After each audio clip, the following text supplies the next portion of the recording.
Tonight, we'll take you on another quiet journey through time, into one of history's more brutal chapters, told gently so your mind can rest while the past unfolds.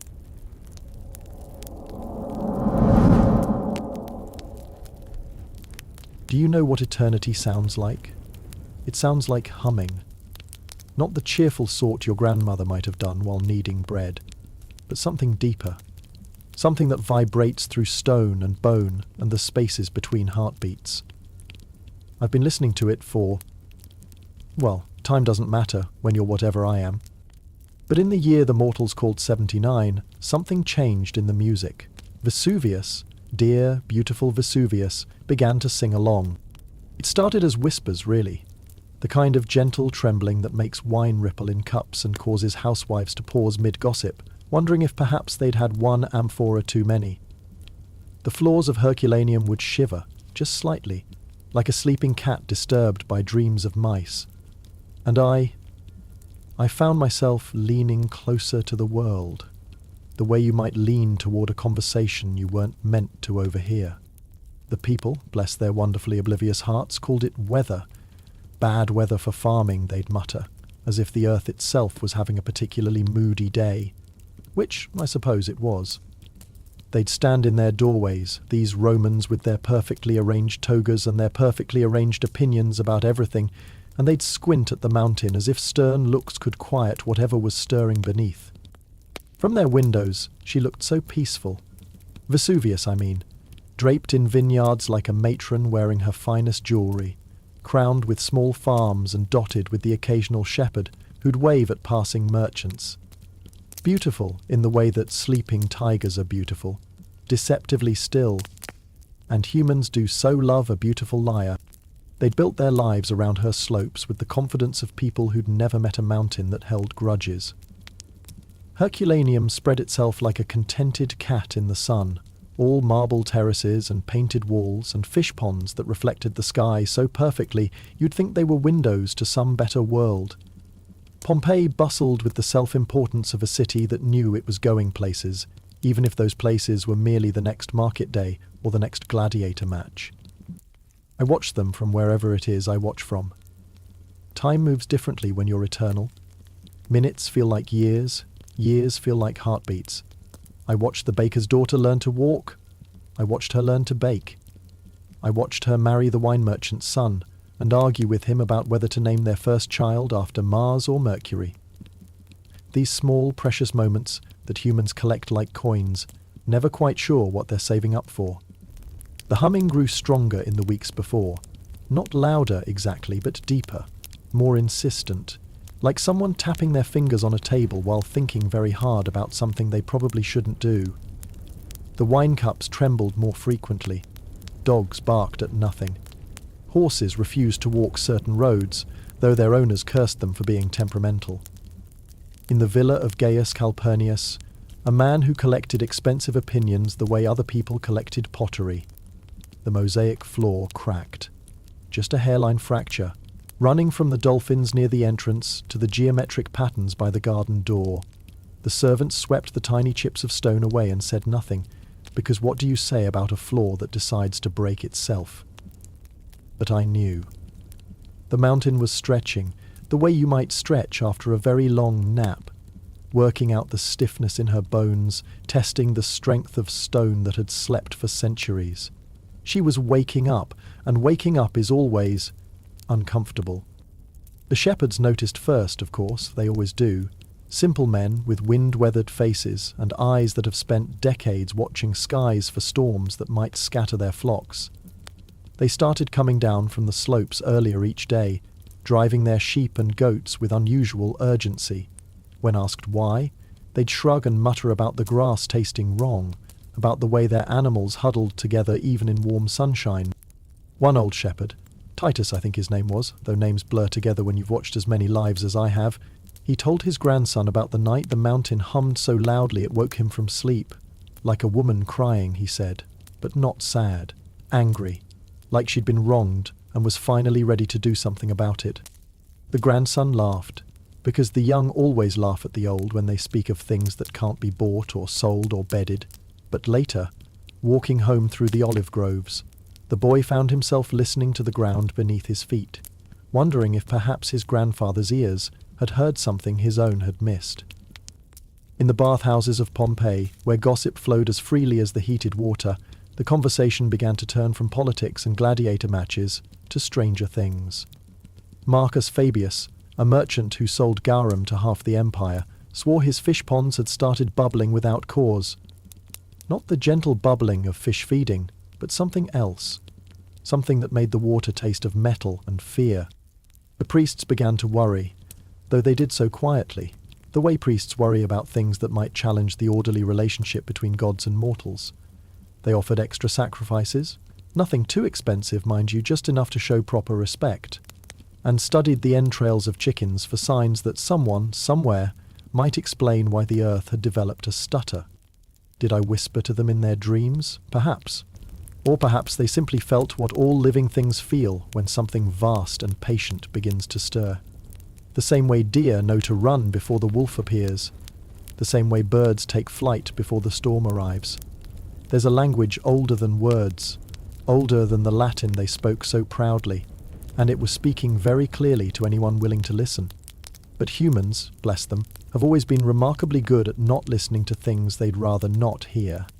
So they swept the stone chips from their cracked floors, they offered their careful sacrifices, they complained about the grass tasting wrong and the water tasting of metal, and then they went about their lives with the determined cheerfulness of people who believe that if you simply refuse to acknowledge a problem, it will eventually go away. The mountain hummed. I listened, and somewhere in the spaces between the earth's restless stirring and humanity's willful deafness, a story began to write itself, in fire and ash, and the kind of love that destroys everything it touches.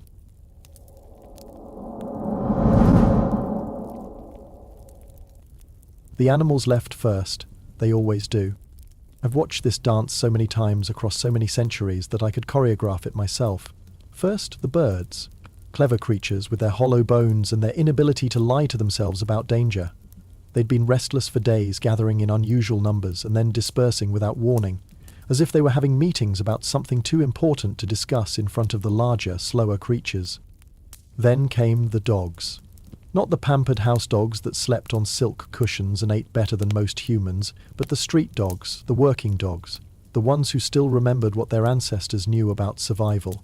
They'd pace in circles, whining at sounds no human ear could detect, their hackles raised at the empty air. The horses were next. Beautiful, stupid, noble creatures, who nonetheless possessed an ancient wisdom about when to run and when to stay. In the stables of Pompeii, grooms found themselves fighting daily battles with animals that had previously been docile as lambs. Horses that would normally stand still for grooming now danced and sidled, their eyes rolling white, their nostrils flared as if they could smell something terrible approaching on the wind. Which of course they could. The scent came first as a whisper in the air. Not quite sulphur, that would come later, but something else. Something that made the back of your throat itch and your eyes water just slightly. The kind of smell that makes you check your sandals to see if you've stepped in something unpleasant, only to realize the smell is coming from everywhere and nowhere.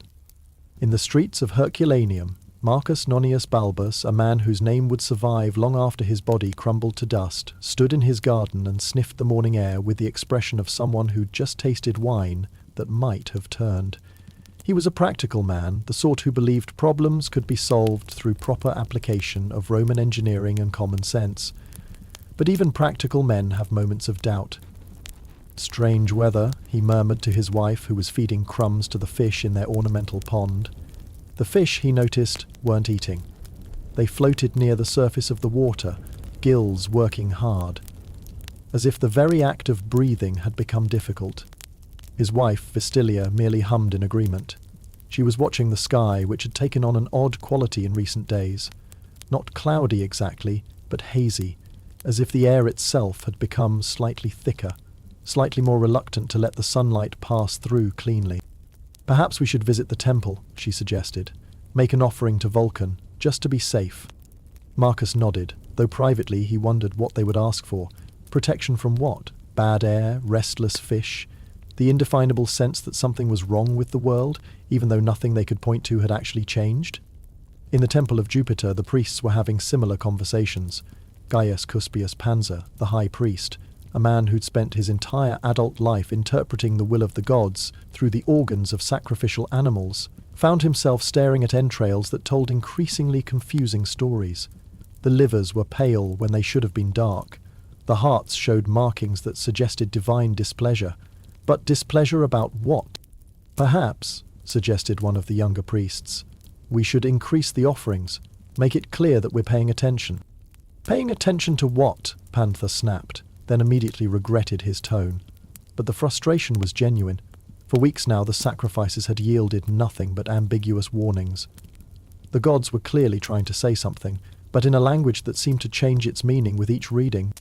The earth has been restless, the young priest offered carefully. Perhaps Tellus is displeased, or Neptune. The fishermen say the waters have been strange lately. Indeed they had. In the harbour of Pompeii, boats that had been anchored in the same spots for years found themselves drifting, their anchors dragging along the sea floor as if the very shape of the bottom had shifted. Fishermen returned with tales of water that tasted wrong, of fish that swam in confused circles, of nets that came up full of seaweed and debris that seemed to have been stirred up from depths that should have remained undisturbed. But perhaps the strangest thing was the silence, not the absence of sound. The cities were as noisy as ever, filled with the usual cacophony of commerce and conversation, children playing and merchants haggling. But underneath it all there was a quality of waiting, as if the very air was holding its breath, listening for something that hadn't happened yet. The citizens of both cities began to increase their religious observances, though no one could quite say why. Shrines that had been neglected for months suddenly found themselves adorned with fresh flowers. Household gods that had been gathering dust were polished and given new offerings. Even the most sceptical Romans, and there were many who believed the gods were useful fiction at best, found themselves muttering prayers to deities they weren't entirely sure they believed in. In the home of Aulus Umbricius Scaurus, a wealthy garum merchant whose fish sauce was famous throughout the empire, the family altar began to receive daily attention for the first time in years. His wife, Poppaea, found herself rising before dawn to light incense and whisper requests for protection, though she couldn't have said what she feared. "It's the air," she told her sister over cups of watered wine. "There's something in the air. It makes me feel nervous. Like when you know someone is watching you, but you turn around and no one is there." Her sister, a practical woman named Claudia who ran a successful bakery, nodded in understanding. "My bread hasn't been rising properly," she confided. "The same recipe I've used for 20 years, and suddenly the dough sits there like a lump of clay. My slaves think I'm going mad, checking and rechecking the measurements. But it wasn't the bread that was different. It was everything else. The very air seemed to have changed its nature, become somehow less cooperative, less willing to carry the familiar processes of daily life. In the workshops where craftsmen shaped clay and glass and metal, nothing seemed to work quite the way it should. Potters' wheels wobbled on bases that had been perfectly balanced for years. Glass blowers found their creations developing strange bubbles and cracks. Metal workers complained that their forges burned too hot or too cold, never quite the right temperature, no matter how carefully they tended the flames. And still the mountain watched from its slopes, draped in its deceptively peaceful vineyards, crowned with its innocent farms. Still beautiful, still quiet, still lying with the perfect composure of something that knows exactly what it's about to do. The priests continued their increased offerings, though they found themselves having to visit the markets more frequently. The animals required for sacrifice had become choosy. Cattle that had previously been docile as sheep now balked at entering the temple grounds. Goats bleated and struggled against their ropes. Even the chickens, usually the most cooperative of sacrificial animals, flapped and squawked as if they could sense something their human handlers could not. One afternoon, in the Temple of Venus, the sacred doves simply flew away. All of them. The priestesses found their cages empty, doors still latched, no signs of force or struggle. The birds had simply left. No one could explain it. No one particularly wanted to try. I watched all of this with the fascination of someone who has seen the same story told 1,000 different ways, but never quite like this. Each civilization, each catastrophe has its own particular flavour of denial. The Romans, bless them, were approaching their doom with characteristic thoroughness, documenting every strange occurrence while simultaneously explaining it away. Their scholars wrote treatises about unusual weather patterns. Their engineers proposed solutions for the mysteriously restless seafloor. Their priests increased their ritual observances while carefully avoiding any interpretation that might suggest actual immediate danger. Because that's what humans do when faced with the incomprehensible. They make it comprehensible. They fit it into categories they understand, assign it causes they can address, and then they address them with the confident efficiency of people who believe that all problems have solutions, provided you're smart enough and work hard enough and pray to the right gods in the right way. They could not have imagined, could never have dreamed, that the mountain itself might be the problem, that something so large, so permanent, so fundamental to the landscape of their daily lives might be anything other than what it appeared to be. A mountain, a beautiful, peaceful, vine-coloured mountain that had been the backdrop to their lives for as long as anyone could remember, that had never been anything other than a mountain, until, quite suddenly, it decided to stop being one.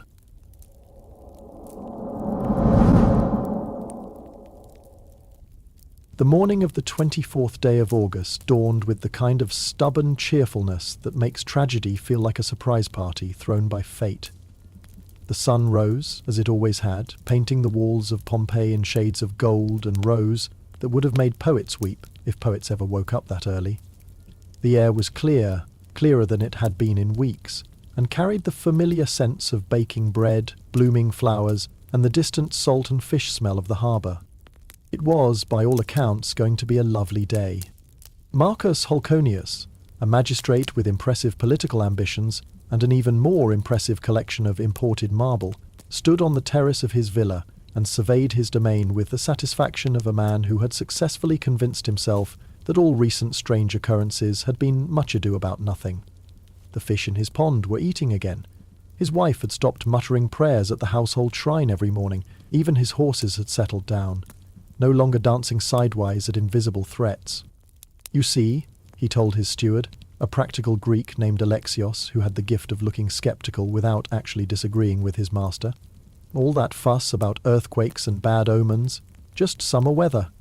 A bit of restlessness in the earth, nothing more." Alexios nodded politely, while mentally calculating how quickly he could pack the household's most valuable possessions if the need arose. Greeks, having survived several catastrophes throughout their history, tend to be professionally prepared for the next one.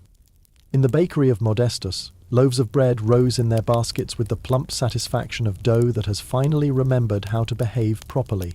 The baker himself hummed while he worked, relieved that his reputation for reliable bread was no longer under threat from mysteriously uncooperative ingredients. His assistant, a cheerful boy named Lucius who dreamed of someday owning his own shop, scattered flour on the work surface and chattered about the gladiator matches scheduled for the afternoon. "Did you hear about the new fighter?" Lucius asked, kneading dough with the enthusiasm of youth. "They say he killed a lion with his bare hands in Capua. A lion, can you imagine?"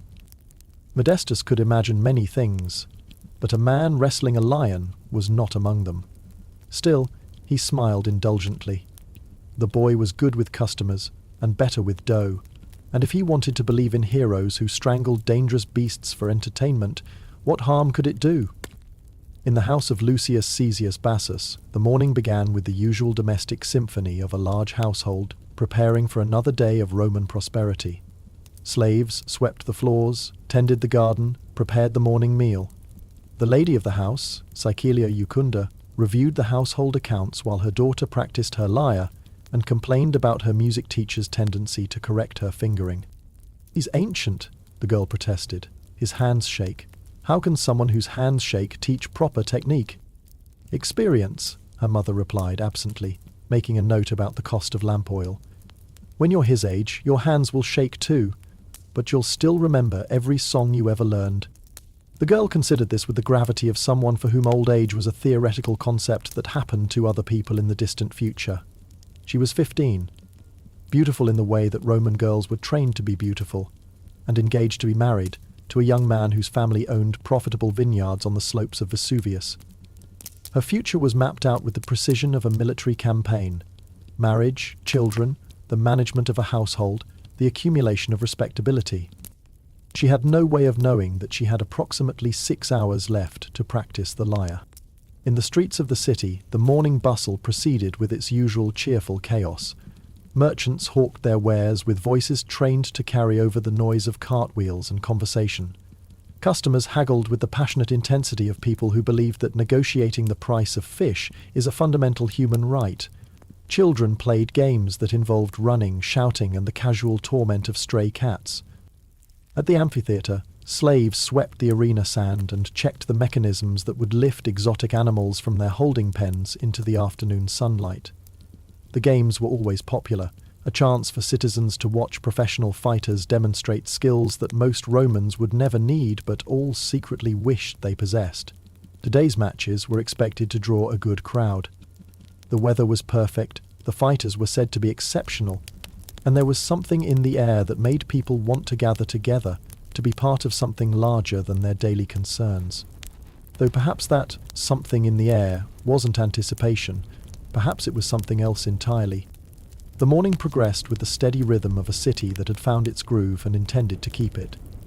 Shops opened, business was conducted, deals were struck, marriages were arranged, arguments were settled, and new arguments were started.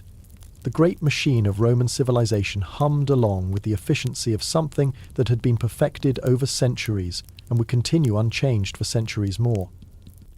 At the docks, fishermen unloaded their catch with the professional competence of men who had been rising before dawn and wrestling with nets for most of their adult lives. The fish were plump and silver, their eyes still bright with the memory of swimming in waters they would never see again. The dock workers sang as they hauled baskets of seafood to waiting carts, old songs, passed down from fathers to sons about the sea and the shore and the eternal dance between those who harvest the water and those who eat what they bring to land.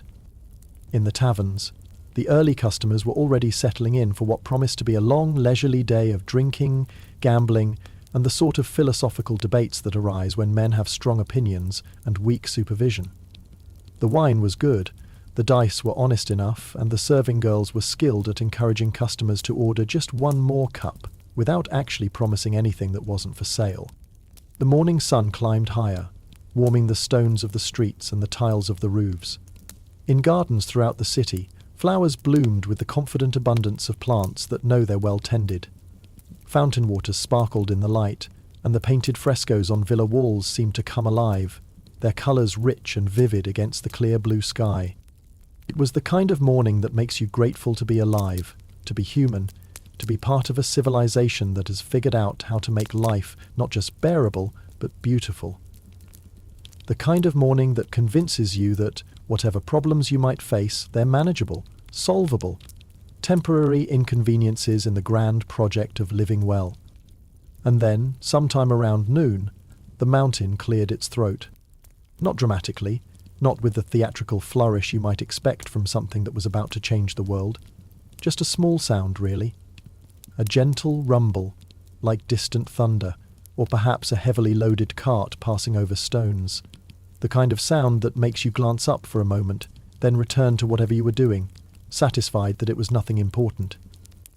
Except that there were no clouds in the sky that could have produced thunder, and no carts heavy enough to make the ground tremble in quite that particular way. In the bakery, Modestus paused in his kneading and looked toward the window. In the villa, Marcus Holconius set down his morning cup of watered wine and listened to a silence that seemed somehow different from the usual midday quiet. In the amphitheatre, a slave stopped sweeping and tested the stability of the sand beneath his feet. For just a moment, the entire city seemed to take a collective breath, to listen, to wonder. And then the moment passed, and life resumed its familiar rhythm. Because what else do you do when faced with the incomprehensible? You return to the comprehensible. You trust that the world will continue to behave the way it always has. You believe in the permanence of stones and tiles and the people you love. You believe that mountains are just mountains, and that beautiful mornings lead to beautiful days, and that tomorrow will arrive on schedule with its own collection of small pleasures and manageable problems. You believe, right up until the moment when the sky turns black and the mountain reveals what it really is.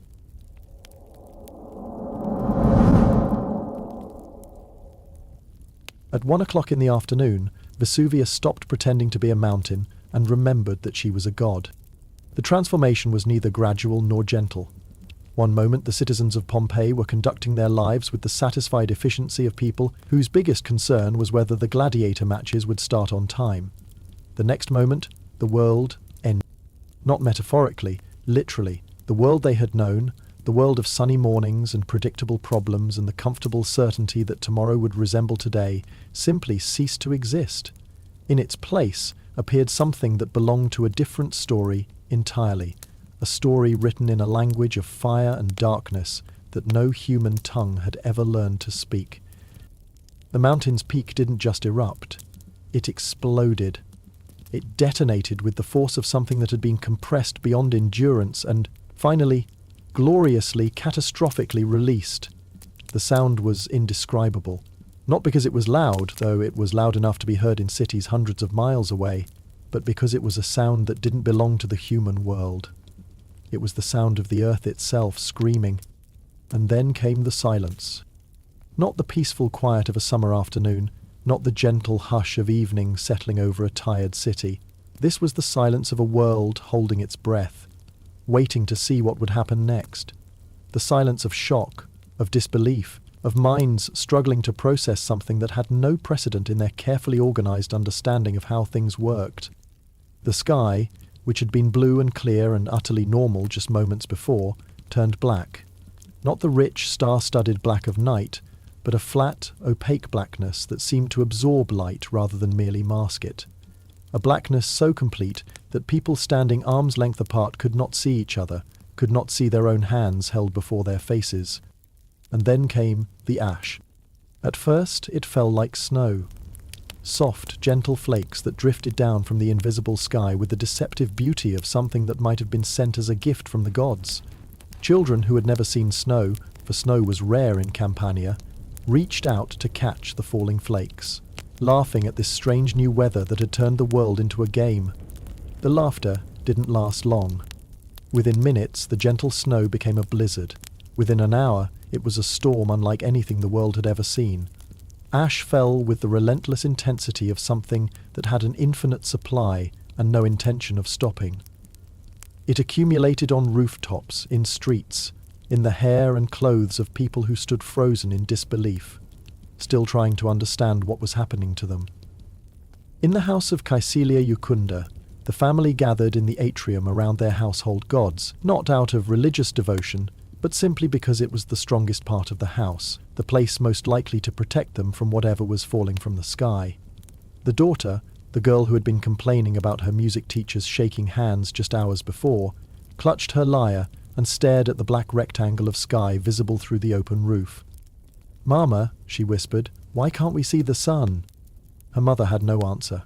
How do you explain to a child that the sun still exists, still shines, but that the world has been wrapped in a blanket so thick that light itself cannot penetrate? How do you explain that the mountain she had seen every day of her life, the familiar landmark that had defined the horizon of her world, had become something else entirely? Caecilia pulled her daughter closer and tried to think of comforting words, but comfort seemed inadequate in the face of whatever was happening around them.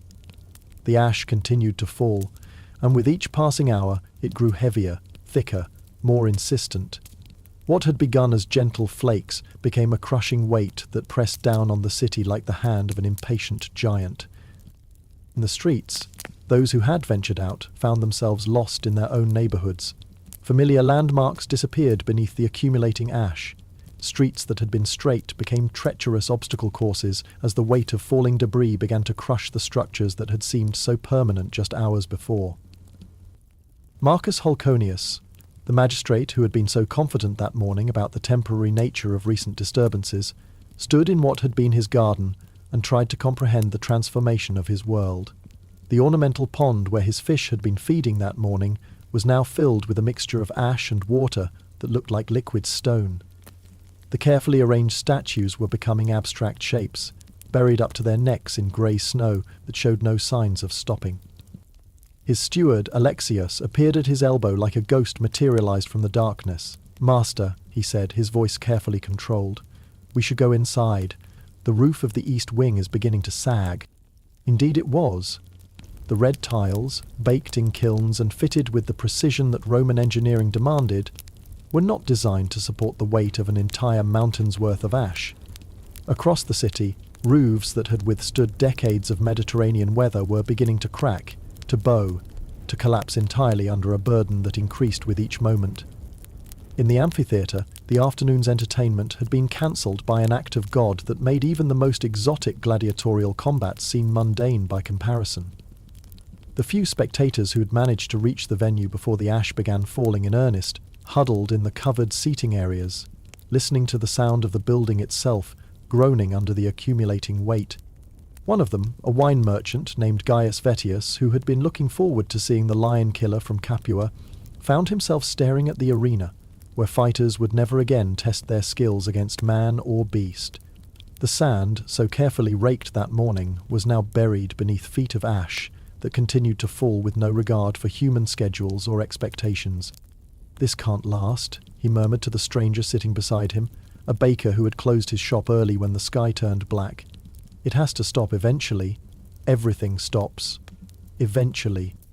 The baker, who had spent his life working with ovens and understood something about heat and fire and the way things burned, was less optimistic. "I don't think this is something that stops," he said quietly. "I think this is something that finishes." And finish it did. Not quickly. The mountain took its time, worked with the patience of something that had been waiting for centuries, and now intended to do the job properly. The ash continued to fall, hour after hour, transforming a city of nearly 20,000 people into something that would have been unrecognizable to anyone who had known it that morning. Streets disappeared, houses became abstract shapes under grey blankets. People who had stepped outside to investigate the strange weather found themselves trapped, unable to navigate by landmarks that no longer existed. Some tried to make it home, others sought shelter wherever they could find it. A few simply stood still, overwhelmed by the magnitude of what was happening, and let the mountain bury them where they stood. In the villa of Pompeii, just outside Herculaneum, a philosopher named Philodemus had been working on a treatise about the nature of pleasure when the world ended. He was a careful man, methodical in his thinking, and, even as ash began to accumulate on his writing desk, he continued to work by lamplight, trying to finish a sentence about the relationship between physical and intellectual satisfaction. He never did finish that sentence, but he didn't stop trying until the very end, when the weight of the ash finally collapsed the roof of his study and buried him, along with his books, his thoughts, and his belief that human reason could make sense of anything that might happen. Throughout both cities, similar scenes played out, with the horrible consistency of a natural law.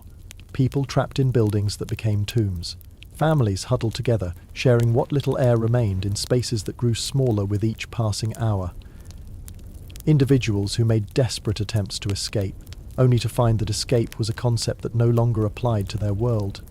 Some of them were preserved in the positions they died in, their bodies outlined in ash that hardened around them like a mould.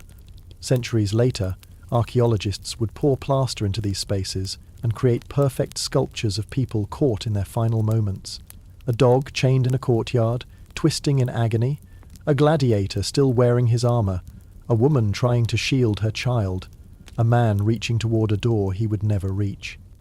Accidental art, created by a mountain that cared nothing for human suffering, but somehow managed to capture it with the precision of a master sculptor.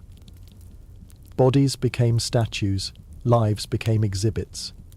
An entire civilization became a museum of its own destruction. By evening, though in the perpetual darkness it was impossible to tell when evening had arrived, the city of Pompeii had effectively ceased to exist, not destroyed exactly, but transformed into something else entirely.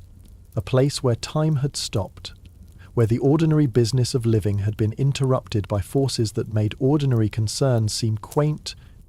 The mountain had made its point, though no one was left to understand it. The beautiful lyre had revealed herself, had shown what she truly was beneath her mask of vineyards and peaceful slopes. She had demonstrated that permanence was an illusion, that the solid ground beneath human feet was only solid until it decided not to be. And in the spaces between the falling ash and the collapsing buildings, in the moments between heartbeats that had stopped beating, something that might have been a god watched and remembered, and wondered why love always seemed to require such complete destruction.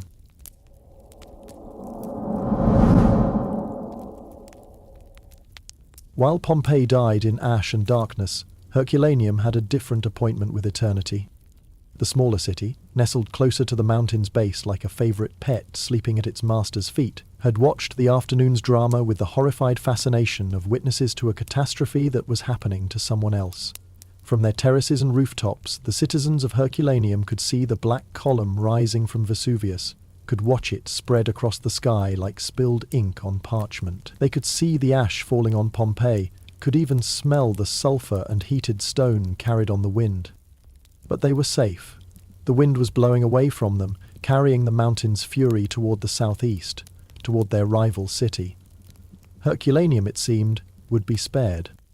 It's almost amusing, really, the way humans divide disasters into those that happen to them and those that happen to other people, as if geography were a form of divine protection, as if tragedy observed the same property lines that separated their vineyards.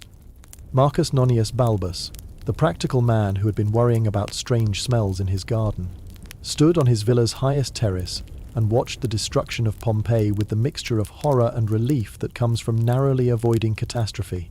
His wife Vestilia pressed close to his side, one hand clutching his arm, the other holding a cup of wine that she had forgotten to drink. "Those poor people," she whispered, watching the distant city disappear beneath its grey shroud.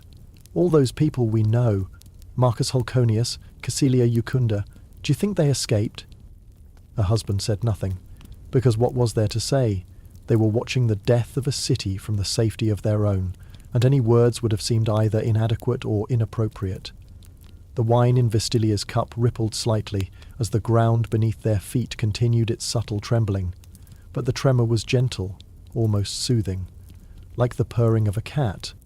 In the harbour, boats that had been preparing to depart for Rome or Naples, or any of the dozen other ports that made up the maritime network of Roman commerce, remained anchored as their captains tried to decide whether it was safer to stay or go. The sea itself seemed unsettled, with waves that came from no apparent source, and currents that moved in directions that defied the normal patterns of wind and tide. Gaius Petronius, captain of a merchant vessel loaded with amphorae of olive oil and fine pottery, paced the deck of his ship and squinted at the darkening sky. He was an experienced sailor, had weathered storms that would have sent younger men to their knees in prayer. But this was something outside his understanding of how weather worked. "Should we make for open water?" his first mate asked, a grizzled Phoenician who had been sailing these waters since before Gaius was born. "Get away from the shore before whatever's happening gets worse?" Gaius considered this. The wind was wrong, blowing in gusts that seemed to come from all directions at once. The water around the harbour had taken on an odd colour, not quite green, not quite brown, as if it were mixed with something that didn't belong in the sea. And there was heat in the air that had nothing to do with the summer sun. "We wait," he decided, "until we understand what we're dealing with." It was a reasonable decision, a prudent decision, the sort of careful choice that had kept him alive and prosperous through 2 decades of maritime trade. It was also, as it turned out, the last decision he would ever make. By sunset, though the sun had long since disappeared behind the column of ash and smoke, the people of Herculaneum had begun to believe they might actually survive whatever was happening on the mountain. The ashfall was light, barely more than a dusting on their rooftops. The air was strange, thick with unfamiliar scents, and an heat that seemed to come from nowhere, but it was still breathable. They were still alive, still safe, still able to comfort themselves with the thought that catastrophe had chosen to visit their neighbours instead of them. Some families gathered in their gardens for what they told themselves was an ordinary evening meal, though the food tasted of sulphur and the wine seemed to evaporate faster than usual. Others huddled in their houses, doors and windows sealed against the ash-laden air, and told stories to their children about times when the sky had been blue and the mountain had been quiet. In the public baths, a few hardy citizens continued their daily routine of soaking in hot water and discussing politics, though the conversations had taken on a surreal quality. How do you debate municipal taxation policy when a mountain is destroying a city 20 miles away? How do you complain about the price of bread when the world might be ending? "This will pass," declared Lucius Mammius Maximus, a retired centurion who had seen enough of life to believe that everything eventually returned to normal if you waited long enough. Mountains don't stay angry forever, even gods get tired. His companion in the bath, a merchant named Quintus Granius, was less certain. "Have you ever seen a mountain do anything like this before?" he asked. "Ever heard of anything like this happening anywhere?" Maximus had not, but he was not about to admit it. "The gods have their reasons," he said, with the authority of someone who had never doubted that the universe operated according to comprehensible principles. "We're not meant to understand them. We're meant to endure them." They endured for 6 more hours. In the early hours of August 25th, as the first pale hints of dawn struggled through the ash-darkened sky, Vesuvius decided that Herculaneum had been patient long enough. The mountain had spent the afternoon and evening dealing with Pompeii, working methodically, taking her time to do the job properly, but now she was ready for the next course, and she had prepared something special for the city that had thought itself safe. The pyroclastic surge came without warning. Not ash this time, not the slow burial that had claimed Pompeii, but something infinitely more efficient. A superheated avalanche of gas and rock and pulverized mountain that moved faster than horses could run, faster than ships could sail, faster than humans could think. It was heat beyond any definition of heat that human experience could provide. Heat that didn't burn so much as erase. Heat that turned water to steam, flesh to carbon, thoughts to silence before the mind could register what was happening. It was the breath of a god who had grown tired of being patient.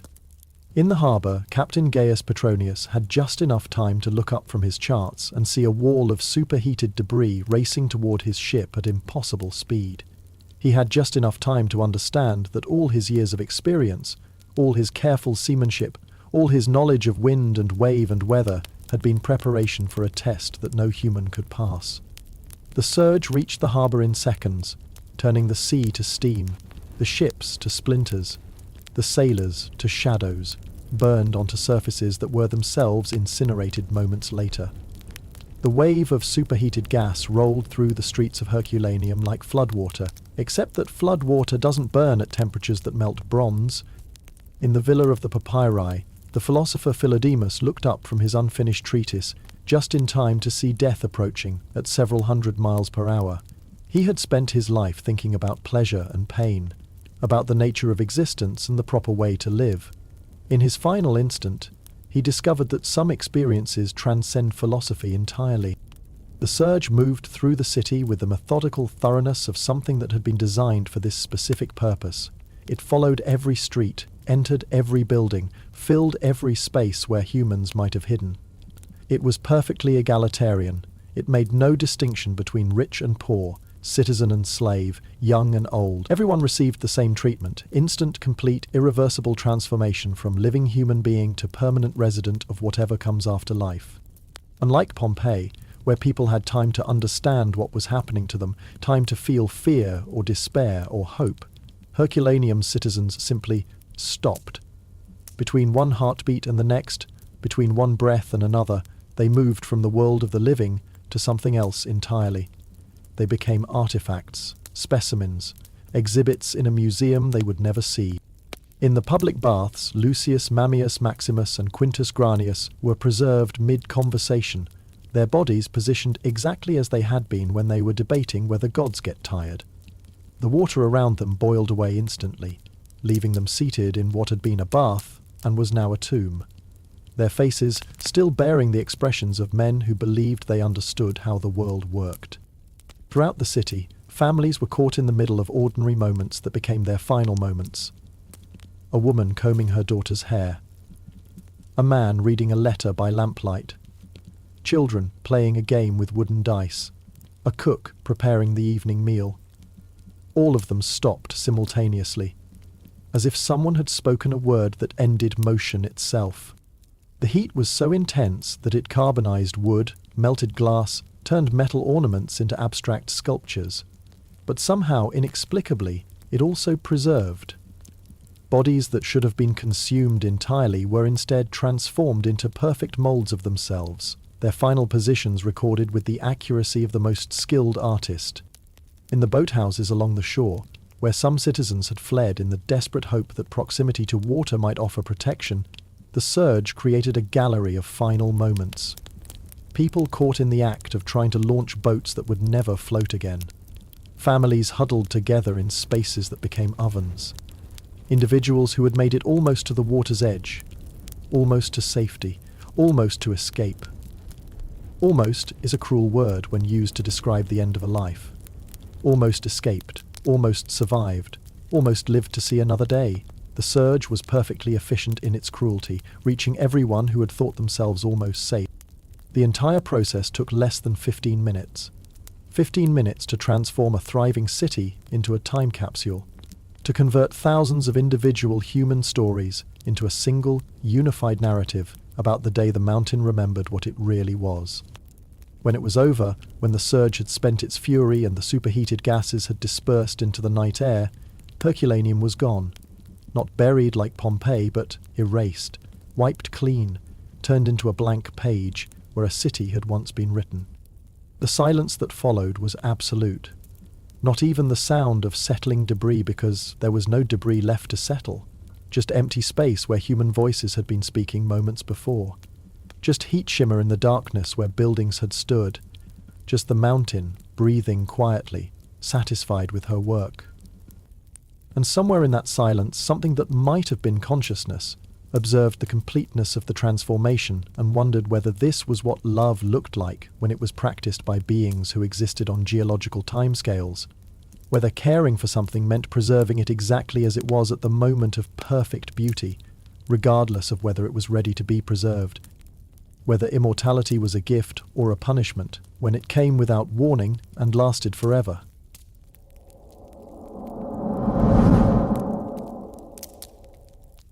The morning after the world ended, the sun rose on a landscape that bore no resemblance to the one it had illuminated just 2 days before.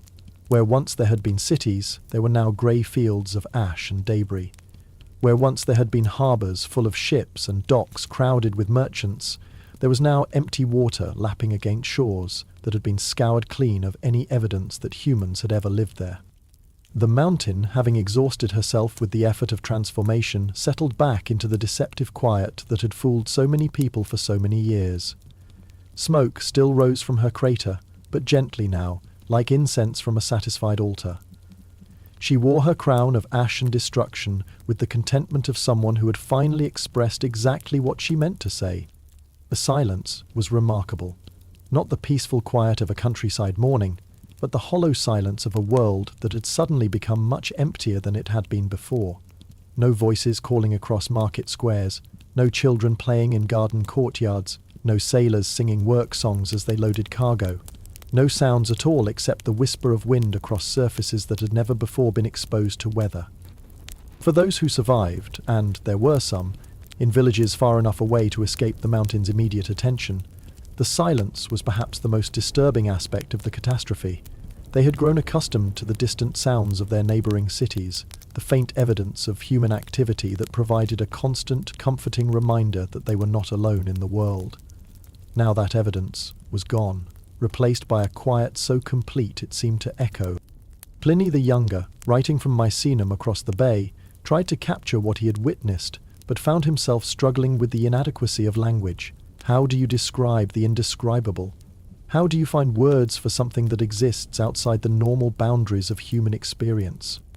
The sea seemed to have been sucked away, he wrote, his stylus moving uncertainly across the wax tablet. Islands appeared where none had been before. The sky was covered with a substance that was neither cloud nor rain, but something else entirely. He paused, staring at the words he had written, knowing they failed to convey even a fraction of what he had seen. How could mere words capture the sight of entire cities disappearing? How could language express the moment when the familiar world revealed itself to be something completely other than what it had appeared to be? In Rome, when the news finally arrived, the reaction was one of disbelief, followed by a kind of numb acceptance. Disasters happened. Cities were destroyed by war, by fire, by earthquake. It was tragic, certainly, but it was also part of the natural order of things. The empire would mourn its lost citizens, rebuild what could be rebuilt, and continue with the business of civilization. What they couldn't quite grasp was the completeness of the disappearance. This wasn't destruction in the usual sense. Buildings knocked down that could be reconstructed, people killed who could be replaced, damage that could be repaired given sufficient time and resources. This was erasure. Cities that had simply ceased to exist, not just their buildings, but their entire identities wiped away, as if they had never been. Emperor Titus, upon receiving the report, stared at the maps spread across his desk and tried to comprehend the magnitude of what had occurred. 2 thriving cities, gone. Thousands of Roman citizens, vanished. Productive farmland, rendered uninhabitable. Trade routes, severed. Tax revenue, eliminated. How many? He asked his advisors, though he wasn't entirely sure what he was asking. How many dead? How many missing? How many cities could an empire lose before it stopped being an empire? We don't know, Caesar, came the honest answer. There's no way to count what isn't there anymore. And so the mountain's work slipped into history, then into legend, then into something approaching myth. The few survivors told their stories to their children, who told them to their children, who told them to theirs. And with each telling, the details became a little less precise, a little more fantastic, a little easier to dismiss as the sort of thing that happened in stories rather than in real life. Within a generation, most people had forgotten exactly where Pompeii and Herculaneum had been. Within 2 generations, they had forgotten that the cities had ever existed at all. The mountain had done more than destroy them. She had erased them from memory, removed them from the conscious knowledge of the world. For centuries, sheep grazed on fields that had once been streets. Farmers planted crops in soil enriched by ash that had once been people. New towns were built on foundations they didn't recognize, using stones whose original purpose had been forgotten. The land was fertile, mysteriously productive, generous with its harvests in a way that seemed almost magical. And I watched. I watched the seasons turn and the years accumulate. I watched new civilizations rise and old ones crumble. I watched humans make the same confident assumptions about permanence that their predecessors had made, build their lives on the same shifting ground, trust in the same deceptive stability. They never learned, bless them. How could they? Learning requires memory, and memory requires someone to remember. The mountain had taken care of that particular problem with characteristic thoroughness. But preservation, it turns out, is a more complex art than destruction. You can erase a city from the conscious world, but matter is stubborn. Energy is persistent. The stories that humans write in stone and ash and the arrangement of their possessions have a way of surviving even when the humans themselves do not. In the year they would eventually call 1748, a farmer named Giovanni Battista Nolli was digging a well in a field outside Naples, when his shovel struck something that didn't feel like soil, something hard and smooth and unnaturally regular, something that had been carved by human hands. He dug deeper, driven by the curiosity that makes humans such interesting creatures to observe. What he found was a wall. Not just any wall, but a wall decorated with paintings of remarkable beauty and sophistication. Images of gods and heroes, garden scenes and architectural fantasies, all preserved with colours so vivid they might have been painted the day before.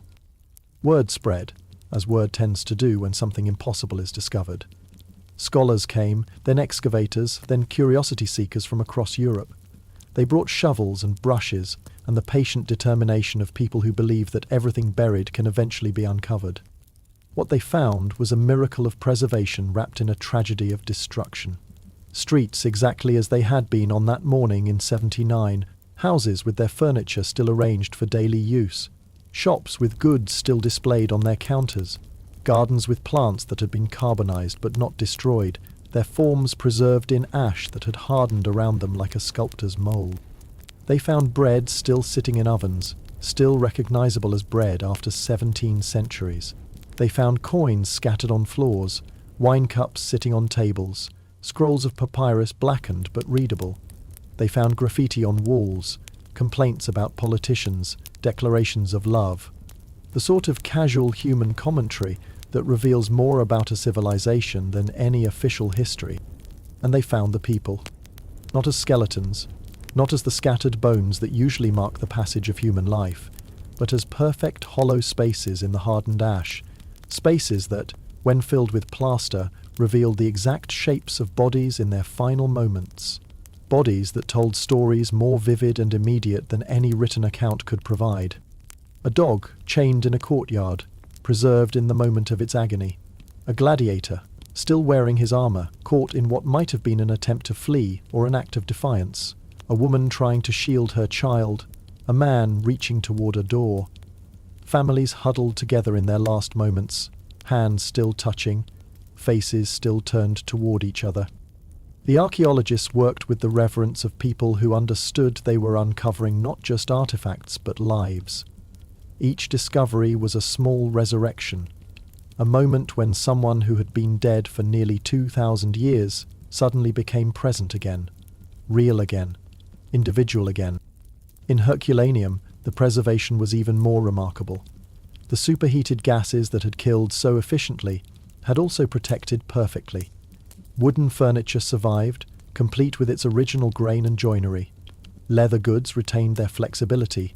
Papyrus scrolls, though carbonized, could still be unrolled and read, with careful technique. They found entire libraries intact, their scrolls arranged on shelves exactly as their owners had left them. They found workshops with tools still laid out for the next day's work. They found kitchens with meals half prepared, their ingredients still identifiable after 17 centuries of preservation. Most remarkably, they found that the cities had been frozen not just in space, but in time. Nothing had been disturbed, nothing rearranged, nothing altered by the normal processes of decay and renewal that transform all human settlements. They were looking at August 24th, 79 AD, preserved with the precision of a perfect memory. And gradually, as the excavations continued and the discoveries accumulated, a strange thing happened. The cities that had been erased from history began to become more famous than they had ever been when they were actually inhabited. Pompeii and Herculaneum became symbols, metaphors, touchstones for anyone who wanted to contemplate the fragility of human achievement and the persistence of human memory. Visitors came from around the world to walk streets that had been buried for longer than most civilizations had existed. They stood in houses where families had lived and died, read graffiti written by people whose bones had long since turned to dust, looked at frescoes painted by artists whose names were forgotten, but whose work had achieved a kind of immortality. The cities became more alive in death than they had been in life. Their preserved moment became a window into an entire civilization, a chance to see how people actually lived rather than how they claimed to live. The casual details that official histories overlooked, the toys in children's rooms, the pets in family gardens, the personal notes scribbled on walls, these became the most precious discoveries of all. And I found myself watching this resurrection with the same fascination I had felt during the original destruction. Humans, it seemed, were capable of loving things precisely because they were lost, of cherishing what they could never have, of finding beauty in preservation that they had never noticed in the original.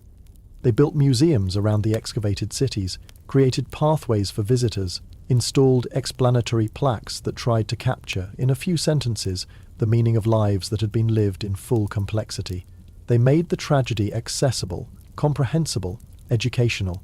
They turned catastrophe into culture, which was, I suppose, the most human response possible. Faced with evidence of their own mortality, with proof that their civilizations were as fragile as individual lives, they created meaning. They told stories. They built monuments to remember what had been forgotten. They loved the cities more in death than they had in life, cherished the preservation more than they had valued the original, and in doing so they demonstrated something that perhaps even I hadn't fully understood about the nature of human affection. Love for humans requires loss. Beauty requires the knowledge that it will not last forever. Meaning comes not from permanence, but from the poignant awareness that everything precious is also temporary. The mountain had tried to preserve them, had caught them in their most perfect moment and held them there for eternity. But it was only when humans discovered that preservation, only when they recognized the love that had motivated it, that the gesture became truly meaningful. Perhaps that was the point all along. Perhaps destruction and preservation are simply different forms of the same impulse. Perhaps caring for something means being willing to transform it completely, to change its nature so fundamentally that it becomes something entirely new, while remaining essentially itself. Perhaps love, when practiced on a geological timescale, looks exactly like catastrophe to those who experience it on a human one. The cities sleep now beneath their glass roofs and their careful barriers, visited by millions who come to witness the moment when time stopped and love revealed its true nature. They are more alive now than they were when they were actually alive, more present now that they are permanently past.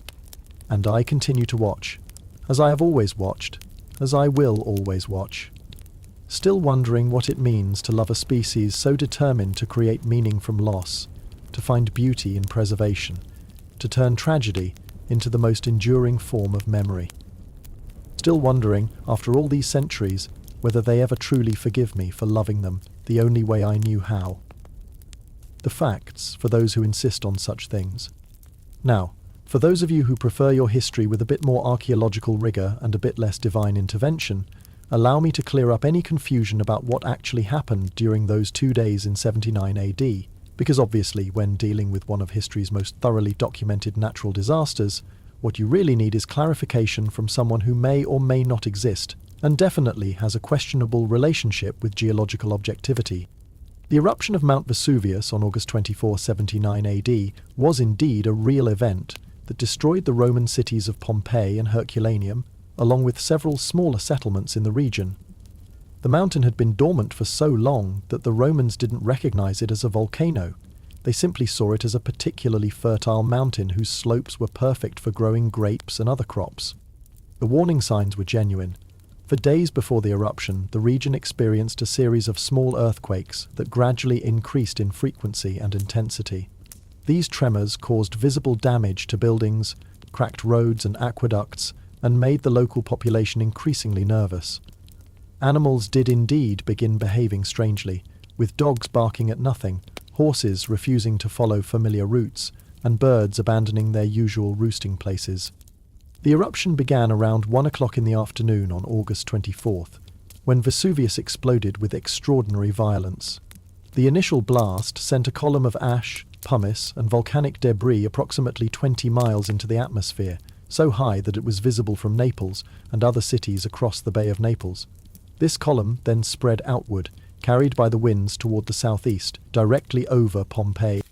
Pompeii was indeed buried gradually under a rain of volcanic ash and pumice. The accumulation was relentless, falling at a rate of several inches per hour for nearly 18 hours. The weight of this material caused roofs throughout the city to collapse, trapping people in their homes. The air became increasingly difficult to breathe due to the ash and toxic gases. Many residents attempted to flee during the early hours of the eruption, but others remained, either unable to leave or believing they could wait out the disaster. The death toll in Pompeii was substantial. Modern estimates suggest that between 10,000 and 25,000 people lived in the city at the time of the eruption, and approximately 1,500 bodies have been recovered from the excavated portions. Many victims were found in positions that suggest they were overcome by toxic gases or trapped by falling debris. The famous plaster casts that reveal people in their final moments are real. They were created by pouring plaster into voids left in the hardened ash where bodies had decomposed. Herculaneum met a different fate. Located closer to the mountain and in a different direction from Pompeii, it was initially spared the heavy ashfall. However, on the morning of August 25th, the eruption entered a new phase. A series of pyroclastic flows, superheated currents of gas and volcanic material, travelling at speeds exceeding 100 miles per hour, swept down the mountain's slopes and engulfed Herculaneum. These pyroclastic flows were indeed as catastrophically efficient as described. The temperature of the material was estimated to be over 1,000 degrees Fahrenheit, hot enough to instantly kill anyone in its path and carbonize organic materials. Unlike the gradual burial that Pompeii experienced, Herculaneum was overwhelmed in minutes. The extreme heat created a different type of preservation. Rather than leaving voids in ash, the bodies were often carbonized but maintained their shape.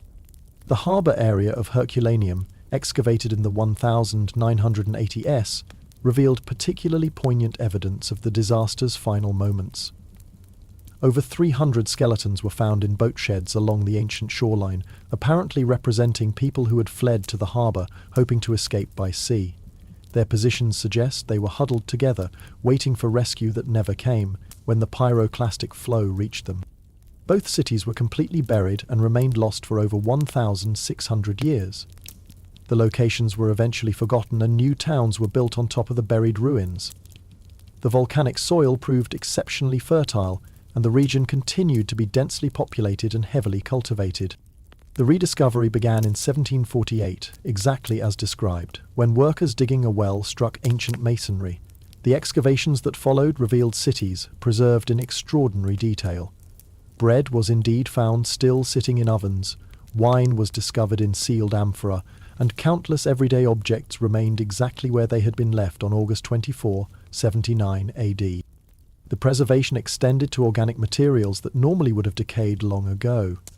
Wooden furniture, leather goods, papyrus scrolls, food, and even delicate fabrics were found intact.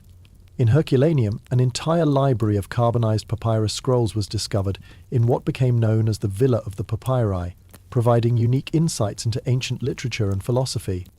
The excavations of Pompeii and Herculaneum have continued for over 250 years and have provided unparalleled insights into daily life in the Roman Empire.